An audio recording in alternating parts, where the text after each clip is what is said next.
I would like to thank the Indian ambassador to Bangladesh, Vikram Doraiswamy, जिससे मैंने आज से 15 दिन पहले हमारा कम्युनिकेशन हुआ था.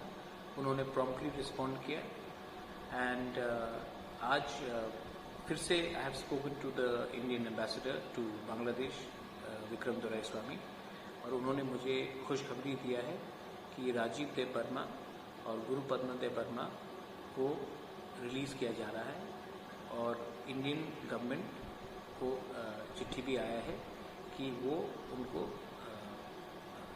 चेक गेट से वापस इंडिया में वापस लेके आए. मैं बहुत थैंकफुल हूँ क्योंकि बहुत कम समय में हमारे इंडियन एम्बेसडर टू बांग्लादेश ने जो मेरा रिक्वेस्ट था उसको रिस्पॉन्ड किया. आज जब मैंने उनसे खुद बात किया तो उन्होंने कहा कि उनके मदर इन लॉ कोमिला से है और उनका एक सेटअप भी है. उनका पुराना एसोसिएशन है त्रिपुरा के साथ. इनफैक्ट साउथ में उनका एक जगह भी है जहाँ में वो उनका एक ट्रस्ट है जहाँ में वो बहुत लोगों को हेल्प भी करते हैं.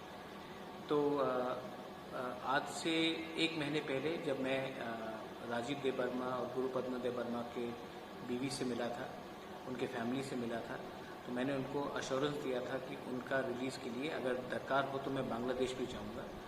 और उसी समय मैंने इंडियन एम्बेसडर से बात किया था और उन्होंने आज इतने जल्दी इतने कम समय में रिएक्ट कर उनका रिलीज़ किया है. तो मैं सबको थैंक यू बोलना चाहता हूँ. ऋषिकेतु देव वर्मा को थैंक यू बोलना चाहता हूँ, प्रसमीत को थैंक यू बोलना चाहता हूँ, विशु को थैंक यू बोलना चाहता हूँ और उनके फैमिली को जिसको मैंने प्रॉमिस किया था कि सब ठीक हो जाएगा. I am very happy. और अगर हमारा कोऑपरेशन ऐसे ही रहा तो हमारे जो त्रिपुरा लोग हैं उनको डरना नहीं चाहिए. आज हम लोग किसी से भी कहीं में भी, बांग्लादेश हो, दिल्ली हो, अमेरिका हो, कहीं में भी हम लोग कम्युनिकेट कर सकते हैं और हमको रिस्पॉन्स भी मिलता है. ये है क्योंकि आज का जो त्रिपुरा है वो अब दूसरी दुनिया से, दूसरे स्टेट से कम्युनिकेशन करना सीख चुका है और अब कोई भी त्रिपुरा कहीं में भी अगर फंसा रहेगा तो हम उनको पूरा से पूरा हेल्प करने की कोशिश करेंगे. बेलाइन हमबाई, थैंक यू, धन्यवाद.